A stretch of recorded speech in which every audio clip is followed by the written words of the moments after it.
Hi everyone, welcome to my channel. On today's tutorial, we'll be learning how to make this beautiful crop top with a flared sleeve. So I already have a video on how to cut a shoulder dart because I used a shoulder dart to cut the front pattern of this top.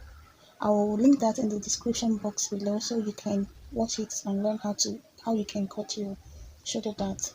So if this is the first time of coming across my video, my name is Maureen and I make instructional videos on how to sew female dresses, just anything female. Please do well. If you like what you see, if you like my vibe or anything, please don't hesitate to. Just like I said, I already used the pattern I have before to cut my front for this tutorial. So now I am moving to the back. So my fabric is folded into two. The one you're seeing on top is my lining. The main fabric is under the lining. So you fold your fabric into two and you mark out 1 inch depending on what is convenient for you.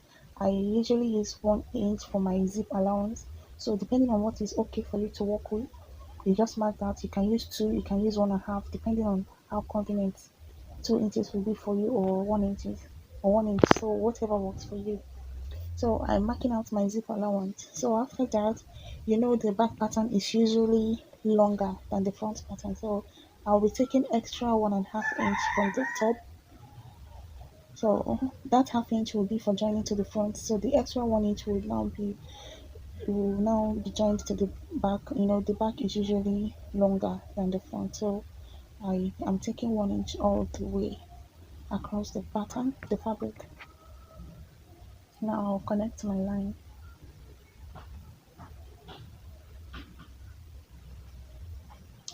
So the next thing you do, whatever measurement you're going to take it from that where that line starts, the zipper line where it starts. You will not exceed that line. Just like I am placing my ruler there, that is where you start taking your shoulder measurement from that zipper line. You don't start from the end string. So now I am marking out my shoulder measurement, then 3 inches standard for shoulder slope, then 1 inch for shoulder slope. Now I am taking my bust line and my waistline. Then the remaining half inch there will be for sewing it to the lining, that is to turn it over. I added extra half inch at the end to join it to the lining so I can turn it over.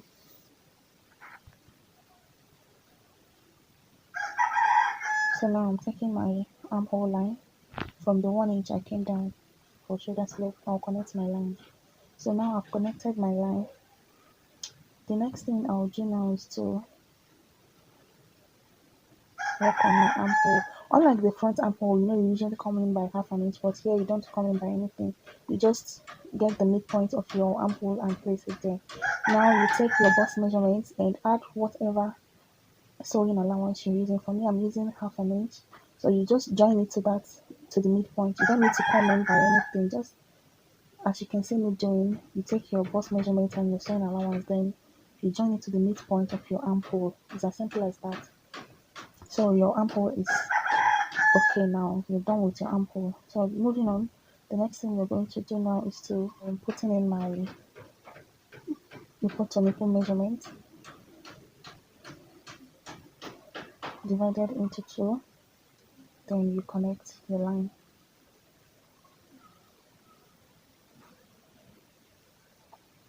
So for the darts, I will be using half inch on both sides, and secondly, I will not be cutting this dart off. So it depends on you if you want to cut your own off, but for me, I will sew it inside. So I'm marking half inch on both sides of my line, and then I'll come down by 1 inch from my bust line. Then I'll connect my dart.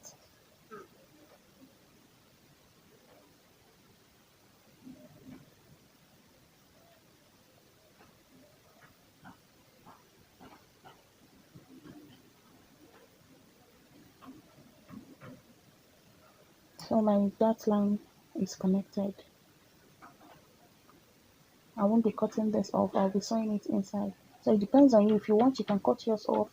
Then you add um 1 inch for the joining at the side. So now I'm taking my body measurement. I'll take my waist measurement plus 1 inch for the dart that I took away. So I'll now connect it. As you can see there, I left a point from plus 1 inch for the dart that I took for my waistline. Now I'm adding my neckline. I used 3 inches, then 1 inch for the depth. Now connect it. So this shoulder slope, I will later bring it up to the neckline area. So I placed it there, as you can see. I placed it at the place it was before so that I will not get confused. So after everything, I now brought it to the neckline area. Now I'm cutting like that, my pattern.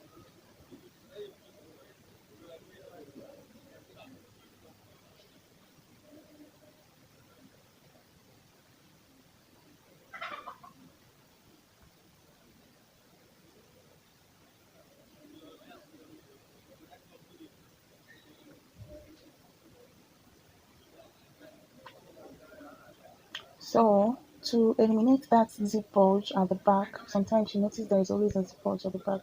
All you have to do is to come to the tip of your material, then you mark half an inch from there. Then you take it, you slide it to the end of your pattern. From here, from that zip line, you mark half an inch, then you slide it.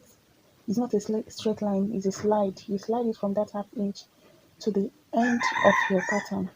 Wherever your pattern ends, you just slide it there. As you can see, I'll just cut that off and it will take care of that zip bulge. It's always annoying. So this will take care of the zip bulge at the back.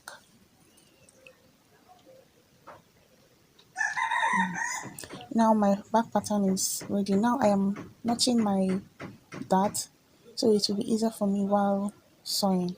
So my back pattern is ready and I've joined my front pattern. I have a video on how to cut this. You can check it out. I did not part this front pattern. I just cut it like that and sew it up. So I will join my fabrics together, the lining to the material. I'll show you now. I'll just join the two sides together, the front and the back pattern to the lining.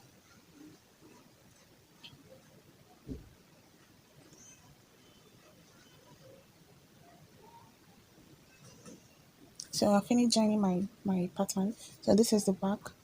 I sew both the up, the sides, the neckline. The only place that is open is the armhole because that's where I turned the material from. So as you can see, I also ironed it. It's neatly ironed and everything is sitting smooth and very nice. You know, the best thing you can do for yourself is make your work to be very neat. As you can see, I've also sewn my front pattern to the lining and I've ironed it very well. I did not pad this um outfit. I did not pad it. So now is to join the front pattern with the back pattern, and also I will be adding my zip. So for the sleeve, you just fold your fabric in a triangle form just like I did mine, and then you find the circumference of your sleeve and you place it there. Mine is 7 plus 1 inch for sewing allowance. That will give you 8. So you just look for where 8 is and you just place it there. So this is not standard. I'm working with what I have, like the circumference of my own sleeve. Yours might be bigger, so don't use exactly what I'm using. Yeah, so when you place your circumference, then you now take the length of your sleeve all the way round plus your hemming allowance. You add 1 inch for joining to the up and for hemming the down pattern, depending on the how many inches you're comfortable working with. So me, I normally use half inch for the up, then 1 inch for the down. But depending on the material and on what I am working on, so just cut out whatever that is comfortable for you to work with. So I'll use this one now to cut my other sleeve. I'll cut it and I'll show you how it is.